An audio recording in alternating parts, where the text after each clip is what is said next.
Lo pikir masa depan itu bikin lo bebas? Salah besar. Masa depan yang lagi dibangun justru bikin lo nggak punya apa-apa. Dan ironisnya, lo disuruh percaya kalau itu bikin lo bahagia. Tapi riset-riset nunjukin hal yang sebaliknya. Disclaimer, ini bukan konspirasi. Ini tren nyata. Ada risetnya. Lo bisa cek sendiri kalau nggak percaya. Sekarang, hidup lo pelan-pelan dipaksa berubah. Musik lo, Spotify, film lo, Netflix, software, langganan bulanan.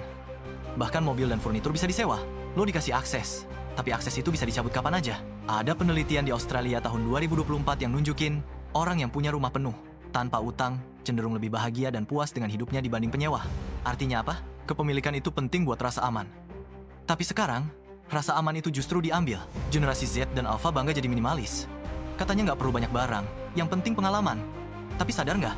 Itu mindset yang dibentuk sistem. Karena kalau lo nggak punya apa-apa, lo harus nyewa seumur hidup.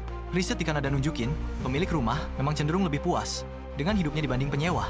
Tapi begitu semua faktor lain dihitung lingkungan, kondisi rumah, keuangan beda itu mengecil. Ini artinya, kalau lo nggak punya aset, lo gampang banget dikontrol lewat kondisi eksternal. Sekarang status sosial lo bukan lagi mobil di garasi atau rumah di komplek elit. Status sosial lo pindah ke NFT, avatar, dan barang digital. Lo rela keluar duit buat sesuatu yang nggak bisa lo sentuh.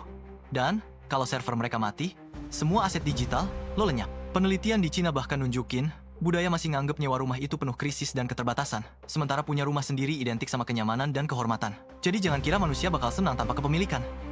Otak kita aja masih nganggep kepemilikan itu identitas. Mereka bilang ini demi bumi. Lebih hemat, lebih hijau, lebih ramah lingkungan. Tapi riset tentang ekonomi langganan justru nunjukin banyak orang jadi oversubscribe, punya terlalu banyak langganan yang nggak dipakai. Lo pikir hemat, padahal kantong lo dikuras pelan-pelan. Jadi ini beneran demi bumi? Atau demi kantong perusahaan global? Bayangin, hidup lo sepenuhnya tergantung platform. Semua serba berlangganan. Kalau akun lo diblok, semua mati dan lo hilang kendali, dan mobil juga nggak bisa dipakai. Lo nggak punya apa-apa. Lo cuma penumpang di dunia yang dikunci server.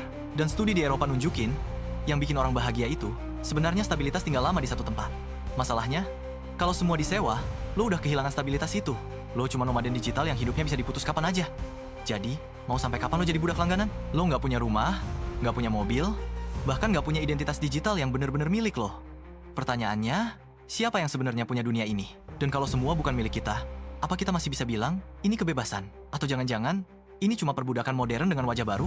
Kalau lo ngerasa harusnya kita bahas ini lebih dalam, tulis pendapat lo di komentar. Dan jangan lupa subscribe, karena konten kayak gini nggak akan lo temuin di TV atau berita arus utama.